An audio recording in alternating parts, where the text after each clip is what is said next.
vivenciamos a parte ruim que entregamos nossas vidas a Ti. Nós estamos aqui.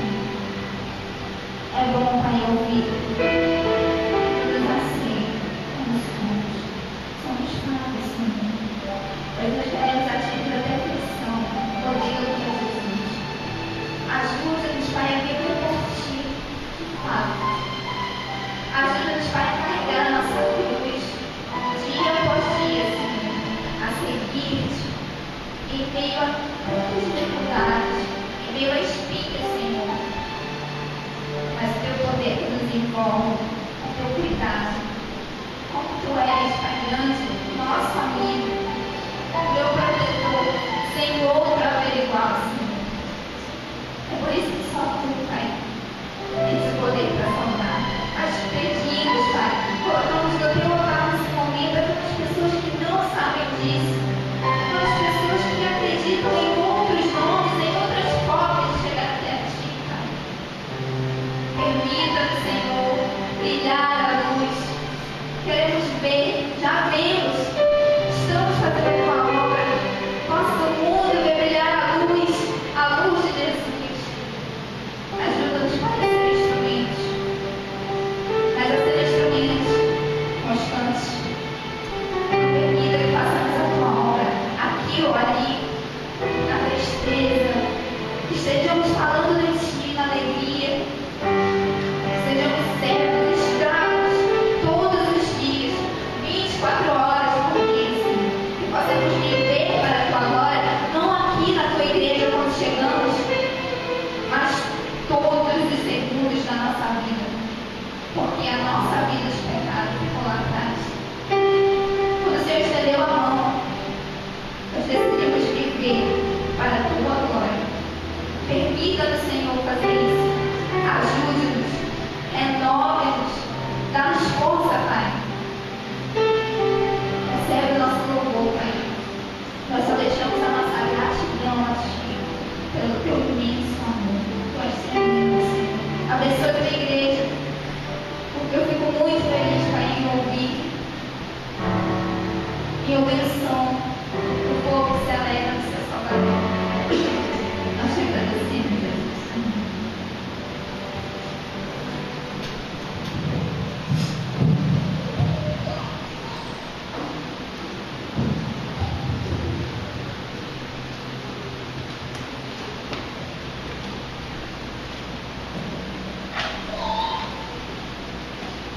Agora nós vamos fazer mais uma leitura bíblica. Se encontra em 1 Samuel 2, nós vamos ler do verso 1 ao 10.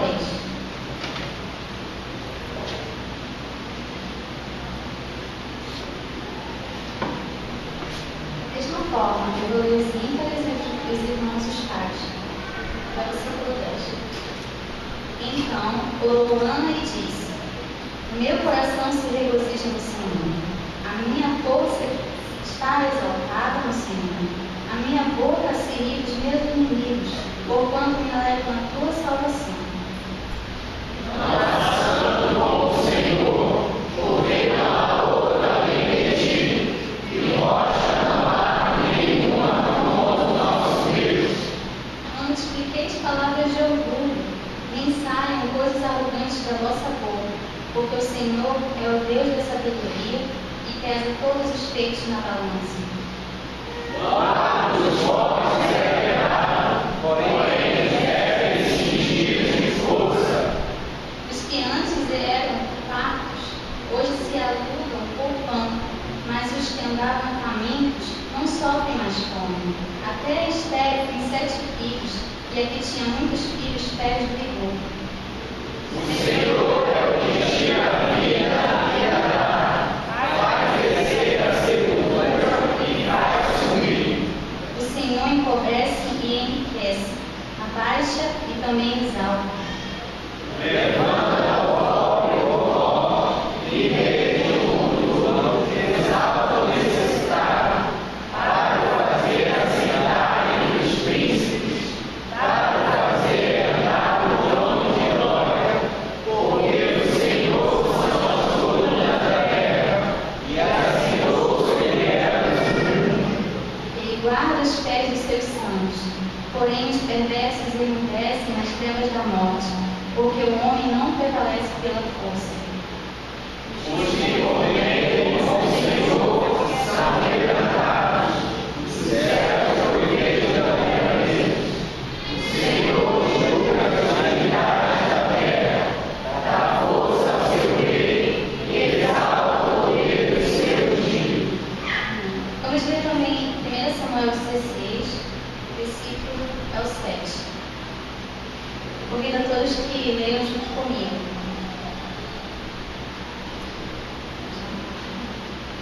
Porém, o Senhor disse a Samuel: não atentes para a sua aparência, nem para a sua altura, porque eu rejeitei.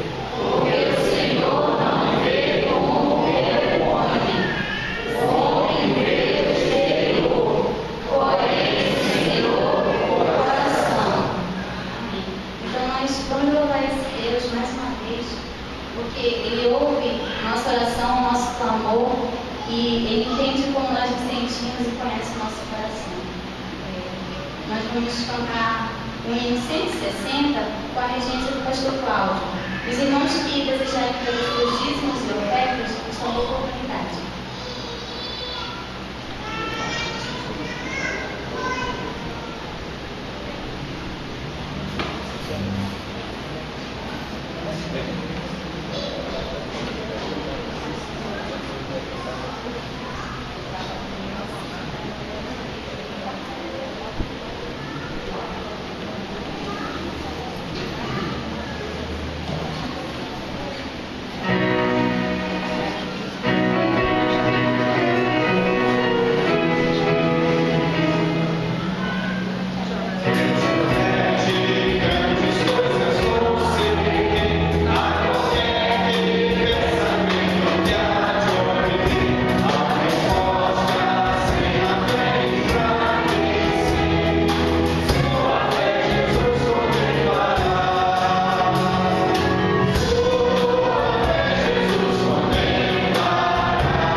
peço para o irmão Rodolfo para fazer essa oração e aproveitando agradecendo o dízimo e seu.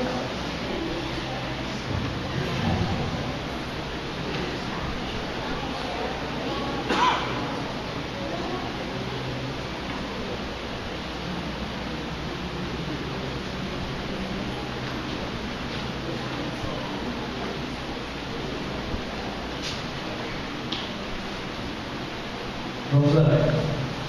Santo Deus, obrigado por essa oportunidade que temos de te cultuar, de entregar louvores a Ti, de pegar também nossos títulos e ofertas a Ti. Obrigado pela oportunidade que o Senhor nos dá de devolver a Ti, Deus, aquilo que o Senhor nos tem dado.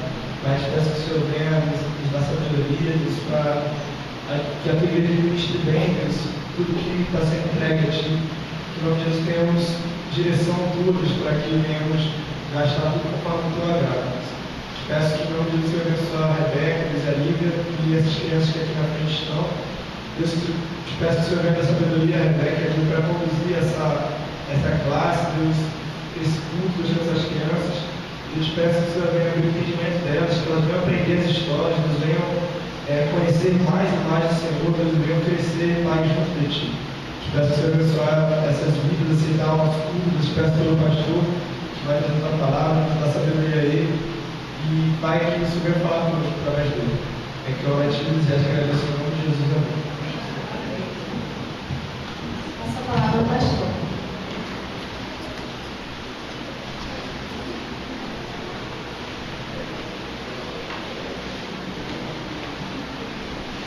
Nós vamos encerrar o estudo cantando a nossa música oficial da operação. Vamos providenciá-la. E essa é a nossa música. Amados, em 1994, no dia 5 de agosto, eu preguei uma mensagem aqui, os irmãos se lembram. O que dizia a mensagem? Ebenezer Machado. A mensagem durou 10 segundos só, por isso vocês gravaram. E a gente não aprende, né? A gente fica pregando 15, 20, 30, 40 minutos. Há algum tempo atrás eu preguei sobre a diferença entre o falar e o praticar, usando o livro de Tiago. Então alguns são apenas do gogó, não são da prática. E alguém disse certa vez que um dos momentos mais hipócritas que existe no nosso contexto de cristianismo é o momento dos cânticos, onde as pessoas viram verdadeiros hipócritas. Eles falam tanta coisa linda, mas na verdade a prática é diferente. E na mensagem nós falamos sobre aqueles que são só da palavra, que não põem em prática. Esses estão em situação perigosa, porque Deus não é de palavra, Ele é de prática. A mensagem de hoje tem a ver com isso também. De manhã tivemos a oportunidade de tecer comentários sobre Filipenses, a carta da alegria, e nós falamos sobre as 17 vezes que a palavrinha aparece. Ora alegria, ora regozijo. Tudo tem a ver com contentamento e alegria extrema. Vimos Paulo alegre porque aquele povo era a sua coroa. Vimos Paulo alegre porque aquele povo estava cooperando com ele. Não porque ele estava recebendo, mas esse fato estava assinalando que aquele povo aprendeu e cresceu. Então nós vimos vários motivos para a alegria. O texto de hoje está em Mateus 25, texto conhecido, os evangelistas sabem de cor, a partir do 31, que fala sobre a volta de Jesus, ele sentando no seu trono e julgando todas as nações e julgando todas as pessoas. Irmãos, esse texto tem a ver com prática também. Aqueles que são só do gogó e da fala, eu te amo muito mais que a Deus. Aqueles que são só da voz, não são da prática, esses estarão em apuros. Ainda bem que ele não tem ninguém assim. Mas o texto é um alerta para aqueles que ainda não têm a convicção de que um dia foram alcançados por Deus. E qual é a prova? A prova é a prática. Por isso que aquele texto que nós às vezes ouvimos quando estamos tratando sobre a segurança do crente, a gente acredita que o crente salvo, ele é salvo para sempre. Jesus não brinca de salvar. Quando ele escreve o nome no livro da vida, ele não tira nunca mais. Mesmo porque ele sabe tudo que vai acontecer com o cidadão. E ele sabe, então ele escreve lá. Aí aqueles que contrariam a nossa doutrina, eles usam aquele texto que diz o seguinte: aquele que perseverar até o fim será salvo. É também uma verdade.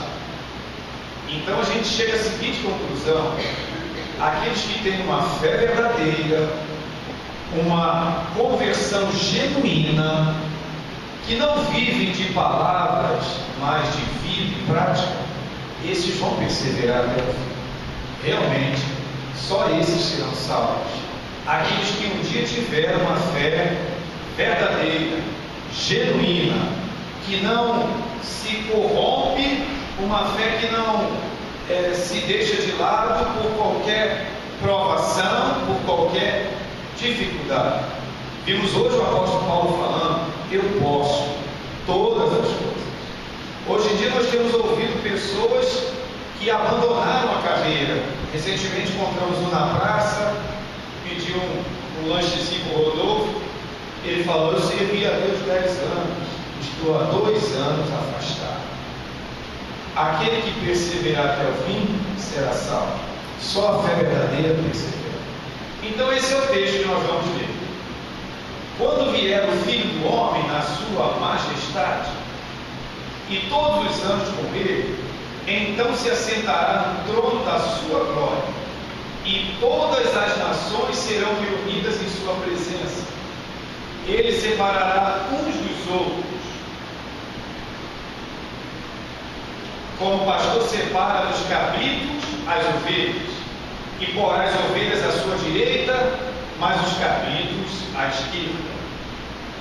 Então dirá o rei aos que estiverem à sua direita: vinde, benditos de meu Pai, entrai na posse do reino que vos está preparado desde a fundação do mundo.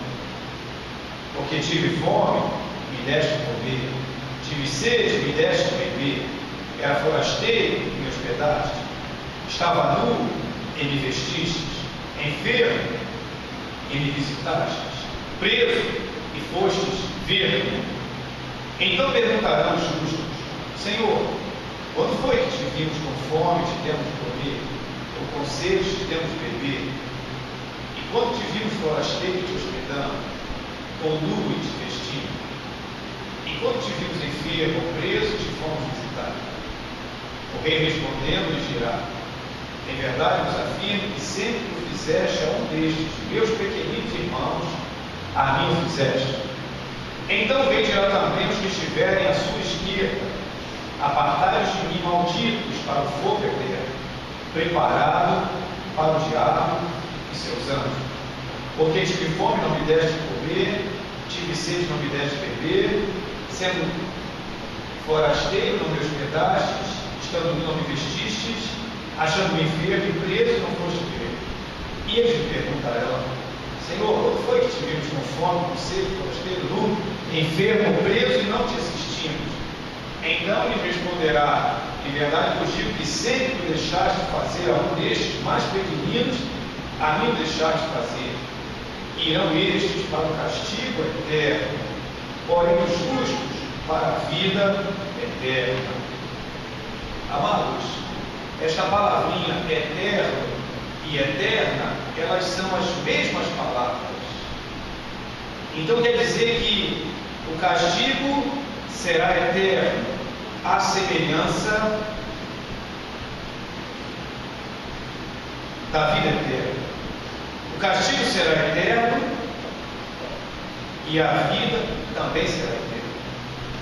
Então não podemos aceitar aquela ideia de que um dia o Senhor terá misericórdia e tirará do inferno aqueles que estão lá sofrendo, porque já passou muito tempo.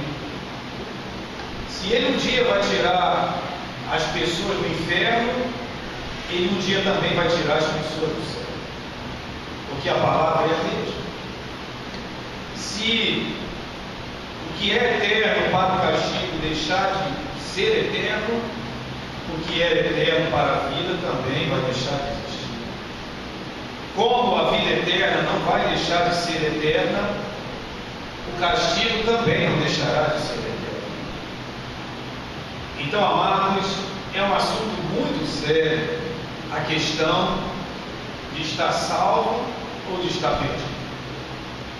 A pessoa não pode sossegar enquanto todas as células do seu corpo pulsarem, enquanto todo o seu ser não estiver confirmando que Ele é Jesus, ele não deve sossegar.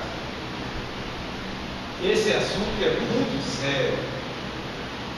Mesmo porque Tiago 4,14 diz que a vida é breve, é como vapor, que aparece por um pouco e depois se desvanece. Se a vida é breve, se ela é como vapor, as pessoas correm um perigo muito grande se elas não estão salvas ainda. Lá no cemitério nós encontramos gente que viveu 70 anos, também encontramos gente que viveu 12 anos, 11, um dia. Irão estes para o castigo eterno, porém os justos para a vida eterna.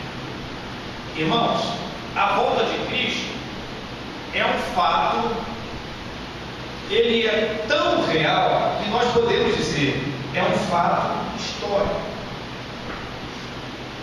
Irmãos, eu conheço um cidadão que estava todo alegre vendo o Botafogo na cabeça do campeonato brasileiro.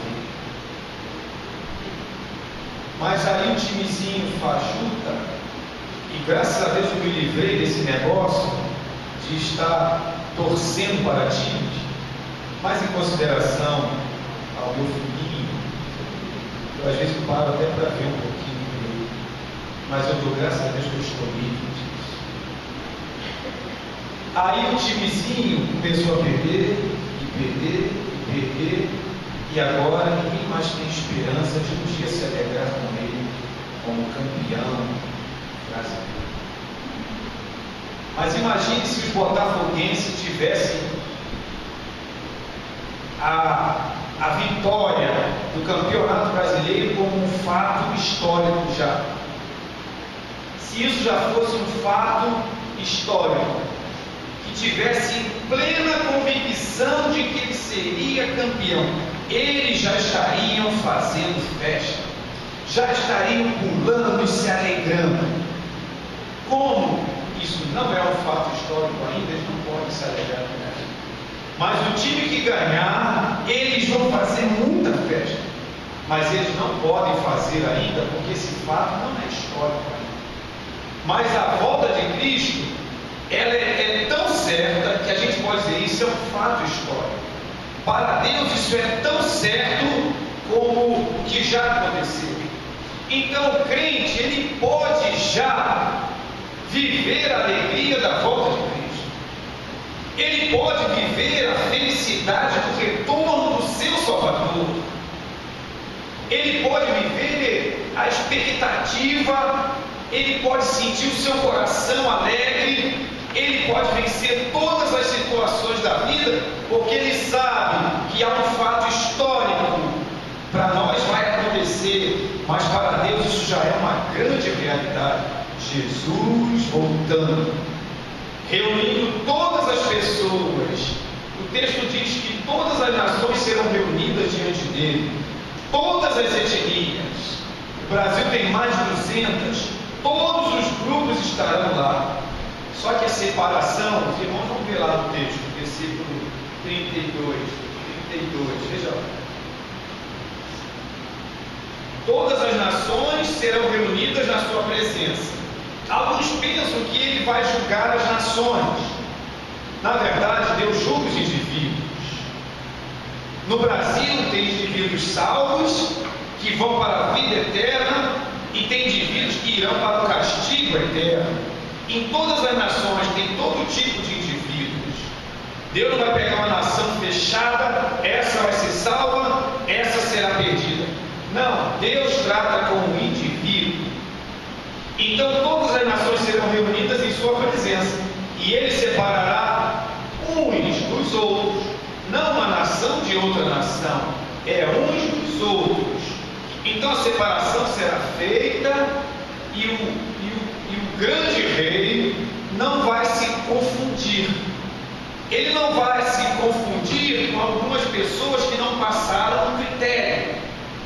O critério de salvação, ele existe. E Jesus não vai se confundir. Você que passa para cá. Não, ele sabe do critério e ele não vai se confundir. Se nós fôssemos ver apenas esse texto, nós poderíamos ficar com uma ideia equivocada de qual é o critério para a salvação. Esse texto nós vemos uma atividade que aparentemente aponta para as boas obras, serviço e atividade.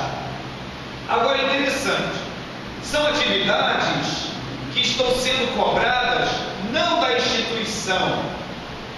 Essa cobrança não é da igreja, essa cobrança é do indivíduo, é de cada um que está sendo cobrado. Então vamos ver. Eu estava enfermo, foste ver-me, nu me vestiste, etc, etc. A gente sabe que estamos pregando por aí que a salvação, segundo o apóstolo Paulo, é pela graça de Deus. Nós somos justificados pela fé, sem as obras da lei. Pela guarda da lei ninguém será salvo.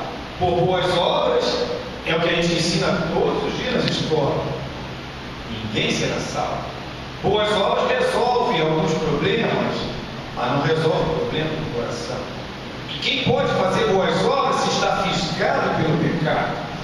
Quem pode cumprir toda a lei de Deus para ser salvo pelo cumprimento da lei? Ninguém pode. E o resumo da lei de Deus é este: amarás o Senhor teu Deus de todo o teu coração, de toda a tua alma, de toda a tua força, com todo o teu entendimento. E já somos reprovados no primeiro mandamento. E o segundo, semelhante a este, é amarás o teu próximo como a ti mesmo. Estamos reprovados também no segundo mandamento. Então, pela guarda de mandamentos, ninguém seria salvo. Todos seriam condenados à perdição eterna. Então a gente sabe que a salvação não é pela obra, pelo feito, é pela fé do Salvador. É como um presente. Você acredita e você recebe.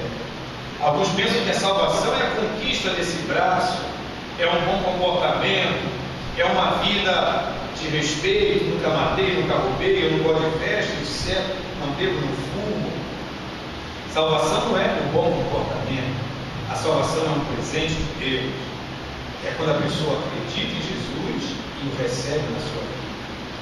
Mas eles falam, o texto fala de atividade. Irmãos, de manhã eu falei que ninguém pode ser feliz sem Jesus. É uma ilusão alguém pensar que é feliz sem Jesus. Não existe ninguém feliz sem Jesus. Assim como não tem ninguém que pode amar de verdade sem Jesus. Essas atividades, elas são fruto do amor verdadeiro. Nós conhecemos muitos segmentos religiosos que têm como carro-chefe essa atividade: cuidar das criancinhas, cuidar dos enfermos, cuidar dos órfãos, etc. As pessoas fazem isso porque pensam que podem ganhar um lugarzinho no céu fazendo isso. As pessoas fazem isso para se livrar de algum mau pensamento. Elas se sentem bem em fazer isso. É tão legal fazer isso. Agora eu acredito que isso está aí porque Deus é um Deus de prática. não de gogó. Eu vivo para a glória de Deus, cantamos uma música linda, né? O mundo saberá que Jesus é o Salvador. Nosso cidadão não mexe uma palha. Ele não tem coragem de dar o seu dízimo para ajudar a igreja a avançar. Ele não tem coragem de dar uma oferta para enviar um missionário. A oferta de missões fica baixinha porque ele não tem coragem de compartilhar um pouquinho da prosperidade dele. Mas ele canta: o mundo há de saber que Jesus Cristo é o Salvador. Irmãos, Deus é um Deus de prática. Uma vez ele chamou 2 filhos e contou essa história do Senhor Jesus. O pai chamou o filho e falou assim: meu filho, vai para o campo trabalhar. Aí o filho falou: eu vou, mas não foi. E outro falou que não ia, mas arrependido foi. Então ele falou assim: quem fez a vontade do pai? O segundo, que falou que não ia, mas ele se arrependeu, mudou de vida e praticou o que era certo. O outro falou que era certo, mas ele praticou o que era errado. Então a prática vai determinar quem teve um amor verdadeiro, quem teve uma fé verdadeira. A Bíblia diz no texto de Romanos que o amor de Deus é derramado no nosso coração por meio do Espírito Santo. Então, podemos concluir: só ama de verdade quem um dia se encontrou com Jesus. Os demais atos não podemos nem chamar de atos de amor, porque se o amor é fruto do Espírito, Gálatas 5:22, o fruto do Espírito é amor, alegria, paz, benignidade, bondade, mansidão. Falta muito, engajei agora. É isso aí. Você está certo. Está aí, ó. Vocês estavam dentro, né? E tentando tirar da cabeça. Ok. Então é isso, amados. Jesus está fazendo um levantamento, está dizendo: aqueles que um dia viveram a verdadeira fé, viveram o verdadeiro amor, eles se deram em prol daquilo que eles acreditaram, eles se esqueceram de si mesmos, eles viveram para a glória de Deus, esses sim serão salvos. Aqueles que viveram numa profissão de fé fajuta, que não suportam uma aprovação, que não tem coragem de levar o cidadão a um degrau um pouquinho acima do normal, esse tipo de fé não serve para a salvação. Então Deus tem os seus critérios. Se nós fôssemos ver aí, seria o critério da prática da fé. Nós poderíamos ver na Bíblia outros critérios que assinalam que a pessoa estará do lado direito de Jesus. Vamos ver então um critério que não é simplesmente uma simpatia, é uma submissão irrestrita e total.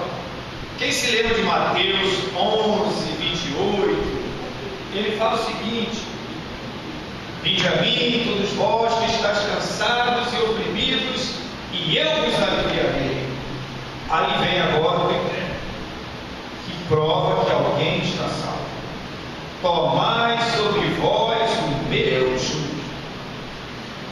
Aqueles que simplesmente se simpatizaram com o movimento cristão, que é bom, essa simpatia não garante salvação, mas aqueles que tomaram sobre si o jugo de Jesus, a canga de Jesus, que se submeteram a Ele, que viram a sua lei e passaram a obedecê-la, que aceitaram o desafio de renunciar, de amá-lo sobre todas as coisas, de renunciar tudo por Ele, esses sim passam no critério da submissão total, da entrega irrestrita a Deus.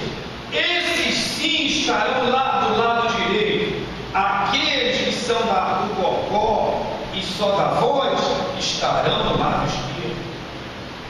E temos dito lá nas escolas: Deus não vai ficar com peninha de criancinha de de adolescente, de jovem, de ancião, ele vai agir com a mais pura justiça. Alguns pensam que a ira de Deus é uma coisa assim de capricho. Não, é a expressão natural da sua santidade. A ira é o resultado da santidade de Deus. Ela tem tudo a ver com a santidade de Deus. Ele vai banir da sua presença tudo aquilo que afeta a sua santidade. É a lógica, é o natural. A um Deus santo, banir da sua presença todos aqueles que não se submeteram às suas leis, às suas regras, à sua canga, ao seu jugo. Esses vão sofrer. E hoje nós estávamos tentando ilustrar, pastor Esteu, para aquele nosso amigo entender quanto tempo alguém vai permanecer sofrendo no inferno. Alguém contou uma história, alguém conhece o Pão de Açúcar? A maioria conhece, aquela pedra imensa que tem um pontinho, aquela pedra é muito dura. Aí alguém falou o seguinte: imagine um pardal que suja o seu biquinho quando está comendo, aí ele vai lá naquela pedra para limpar o seu biquinho. Aí ele vai e volta, e a cada 1000 anos um pardalzinho vai lá para limpar o seu biquinho e volta. Aí passa mais 1000 anos, outro pardalzinho vai lá e limpa o seu biquinho. Quando aquela pedra todinha estiver no chão, de tanto que os pardais passaram o seu biquinho lá, quando aquela pedra acabar, ainda não falta, ainda não se passou nem um segundo da eternidade. Então, amigo, é algo assombroso. O sofrimento eterno é algo assustador. Por isso, o Russell Shedd acabou cedendo à tentação e falou: não é possível isso. Um dia Deus vai pegar esse inferno todo e vai redimi-lo e adequá-lo para estar também. Mas a mesma palavrinha que fala da vida eterna, ela fala do sofrimento eterno. Se um vai deixar de existir, o outro também vai. Agora, por que esse sofrimento vai ser assim eterno? É porque a rejeição há um sacrifício eterno. O sacrifício que Jesus fez ao morrer na cruz, ele é absurdamente grande. Ele é algo não se dá para contar o tamanho dele. É muito grande. Eu acredito que nós nunca saberemos o tamanho desse sacrifício. Então, quem rejeita o sacrifício de Jesus, morrendo na cruz, para libertar o pecador, para dar a ele perdão, quem rejeita isso, a única punição adequada é o sofrimento eterno por toda a eternidade. Amados, então precisamos verificar se nós estamos aprovados no critério da prática da religião e se estamos aprovados no critério de receber o jugo de Jesus, a canga de Jesus, o peso de Jesus, a cruz de Jesus. Mais uma vez vamos lembrar: aquele que não aborrece pai, mãe, irmãos e irmãs, a própria vida, não pode ser. Aquele que não toma a sua cruz e vem após mim, também não pode ser. Aquele que não renuncia tudo quanto tem, não pode ser meu seguidor. Irmãos, esse é o critério. Em 2 Coríntios 5:17, nós temos também um critério que aponta para uma definição: quem estará do lado direito e quem estará do lado esquerdo. Ele diz o seguinte: aquele que está em Cristo é uma nova criatura. As coisas velhas já passaram, eis que tudo se fez novo. Irmãos, precisamos ser aprovados no critério da prática, no critério do jugo e no critério da nova vida. A nova vida, ela tem que ser vista, ela precisa ser notada. Todas as pessoas precisam descobrir que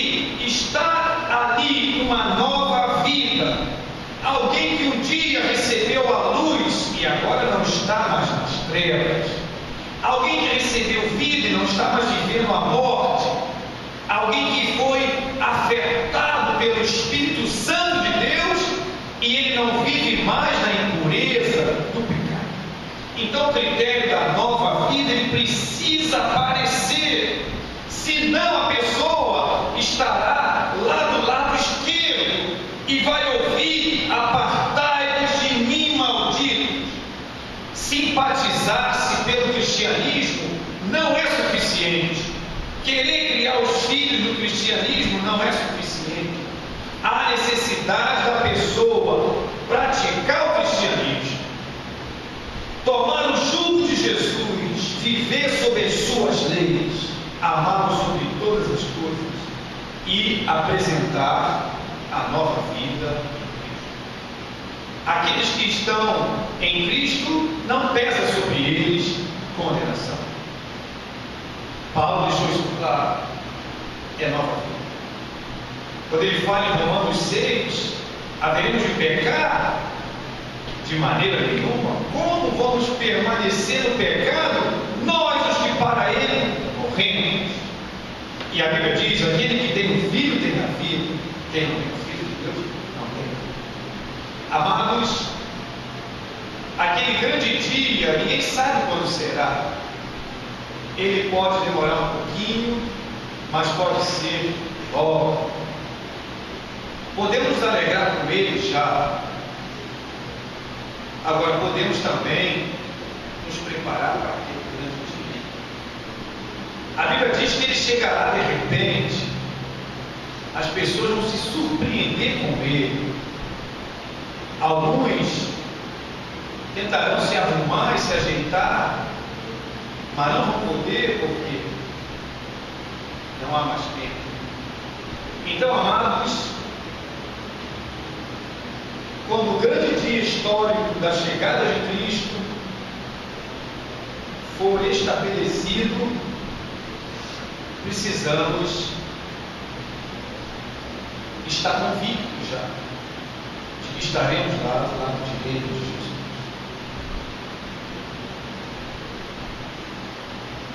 Uma vez um pregador,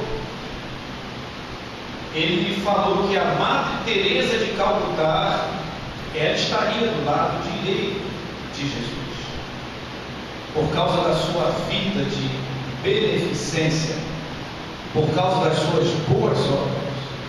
Aí nós mandamos um torpedinho para ele, para quem botou a mensagem: amigo, só se ela recebeu Jesus como seu Salvador, só se ela confiou nele como o único Senhor, porque fazer isso não basta. Esse texto que nós lemos como base não é um texto para apoiar esse tipo de comportamento ou esse tipo de doutrina. A gente sabe que a salvação está em Jesus, e aqueles que estão salvos estarão salvos para sempre. Precisamos então mostrar a nossa salvação com a nossa prática, com uma vida de boas obras, com uma vida de guarda dos mandamentos de Deus. João 7:21. Aquele que tem os meus mandamentos guarda, esse é o que me ama. Precisamos provar com uma nova vida. Precisamos provar cumprindo o que a Bíblia Sagrada diz. Precisamos provar recebendo de Jesus a instrução e obedecendo. A Bíblia diz que Jesus é o cabeça da igreja.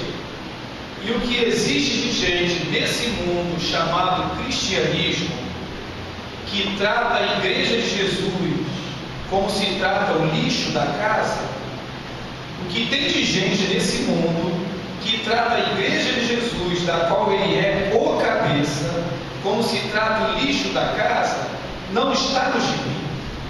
Que não sejam vocês a tratar a igreja da qual Jesus é o cabeça como lixo. Essa igreja precisa ser honrada porque ele é o cabeça.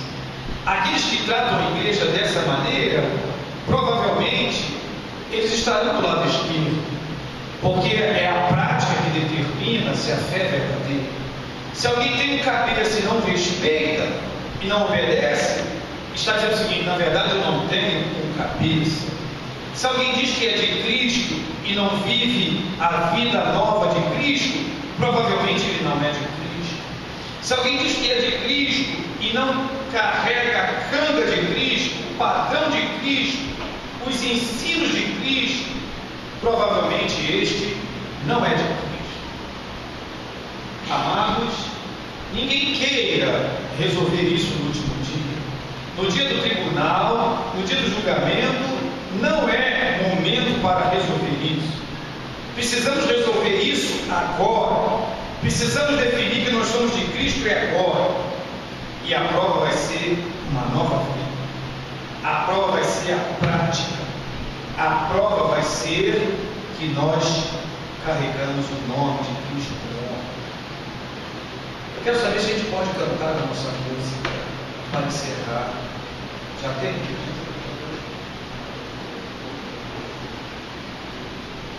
Nós podemos cantar.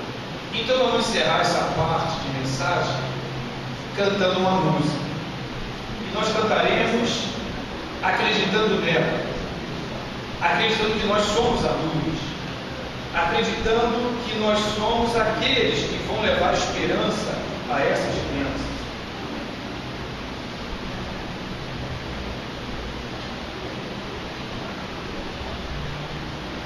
Eu convido então a nossa equipe missionária para vir aqui cantar. Todos os mensageiros, aqueles que estão envolvidos, por favor, vamos encerrar cantando.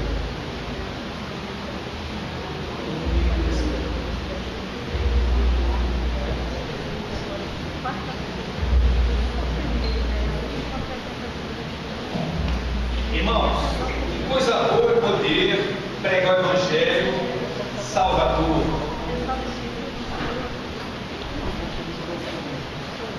Quem quiser ajudar, vem cantar. Quem sabe a música, pode ajudar a cantar. Agora, quem cantar e dizer assim, nós somos salvadores, é ver como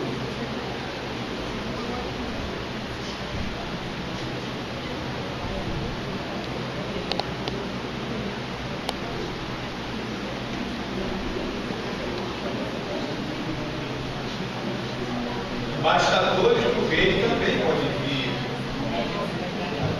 Ah, somos mensageiros. Ah, sim, os embaixadores do rei. É porque